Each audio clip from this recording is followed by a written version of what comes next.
હવે વાત કરીએ ગુજરાતમાં યોજાનારી બીજા નંબરની સૌથી મોટી રથયાત્રાની। સમગ્ર ગુજરાતમાં હિન્દુ સંસ્કૃતિના ભાગરૂપે અને સનાતન ધર્મના વિકાસ માટે ભગવાન જગન્નાથની રથયાત્રાનું આયોજન થાય છે। ગુજરાતમાં સૌ પ્રથમવાર અમદાવાદમાં રથયાત્રાનું આયોજન થયું હતું, જે બાદ બીજા નંબરે ભાવનગરમાં રથયાત્રાની શરૂઆત થઈ। ગુજરાતની બીજા નંબરની રથયાત્રા ગણાતી એવી ભાવનગરની રથયાત્રામાં પણ હજારોની સંખ્યામાં ભક્તો જોડાય છે। ત્યારે આ વર્ષે પણ ભાવનગર ખાતે 41મી રથયાત્રાનું આયોજન થવા જઈ રહ્યું છે।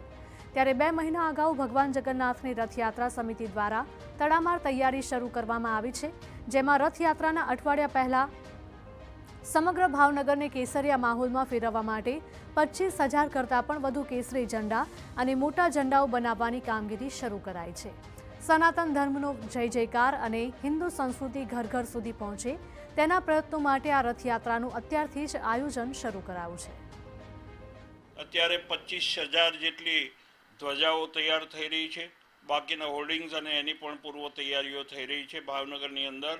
બાકીની સંસ્થાઓ, વેપારી એસોસિએશનો તથા મંડળો અને ભાવનગરના નાગરિક તથા ભાવનગરની આસપાસ રહેતા નાગરિક પણ અત્યારથી આ રથયાત્રાને સ્વાગત કરવા માટે થનગની રહ્યા છે।